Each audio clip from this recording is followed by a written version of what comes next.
Kisah Roro Jonggrang dan Candi Prambanan. Alkisah, ada sebuah kerajaan yang rakyatnya hidup tentram, damai, dan makmur.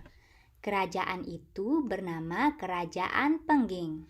Di Kerajaan Pengging hiduplah seorang pangeran yang gagah berani dan sakti bernama Pangeran Bandung Bandawasa. Ia masyhur sebagai pangeran yang baik hati dan suka melindungi rakyatnya.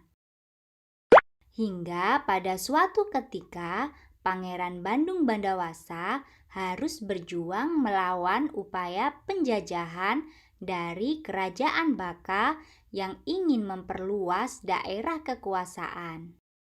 Pangeran Bandung Bandawasa berhasil mengalahkan pasukan Kerajaan Baka yang dipimpin oleh seorang raja raksasa bernama Prabu Baka.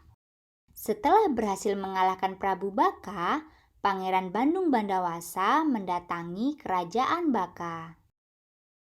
Sesampainya di istana Kerajaan Baka, Pangeran bertemu dengan putri cantik jelita mendiang Prabu Baka. Putri cantik jelita itu bernama Roro Jonggrang. Pangeran tertarik dengan sosok Roro Jonggrang yang rupawan, lalu berniat meminangnya. Roro Jonggrang berniat menolak pinangan Pangeran Bandung Bandawasa, tetapi ia tidak berani menolak pinangan sang pangeran.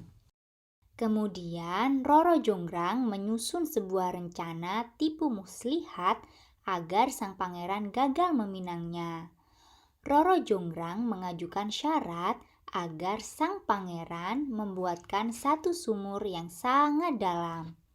Berkat kesaktiannya, tidak butuh waktu lama, sang pangeran berhasil membuat sumur yang sangat dalam. Roro Jonggrang lalu meminta agar sang pangeran masuk ke dalam sumur untuk memeriksa kedalaman sumur itu. Ketika masuk ke dalam sumur, Roro Jonggrang memerintahkan Pati Gapula untuk menutup sumur itu dengan batu yang sangat besar. Tetapi sang pangeran berhasil keluar dari sumur dengan menghancurkan batu besar yang menutup permukaan sumur. Sang pangeran masih bisa bersabar meskipun hampir celaka akibat ditimbun batu besar saat masuk ke dalam sumur. Roro Jonggrang masih belum mau menerima pinangan sang pangeran.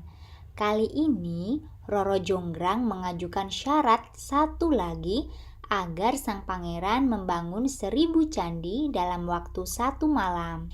Jika berhasil membangun 1000 candi, Roro Jonggrang bersedia menjadi istri sang pangeran. Sang pangeran menyanggupinya. Berkat kesaktian serta bantuan pasukan jin, Pangeran Bandung Bandawasa berusaha membangun 1000 candi dalam waktu 1 malam, hingga sampailah pada candi ke-999.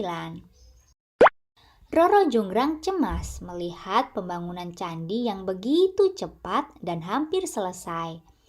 Ia lantas membangunkan para dayang agar memukul lesung tempat menumbuk padi. Sebagian dayang yang lain ia perintahkan untuk membakar jerami di sisi timur istana. Di langit nampak semburat warna jingga akibat tumpukan jerami yang dibakar oleh para dayang. Pasukan jin mengira matahari akan segera terbit dari ufuk timur. Mereka pun berhenti membangun candi, lalu bergegas meninggalkan pembangunan candi yang belum mencapai 1000.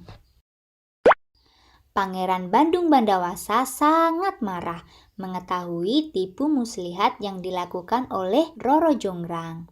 Pangeran lalu mengutuk Roro Jonggrang menjadi candi yang ke-1000.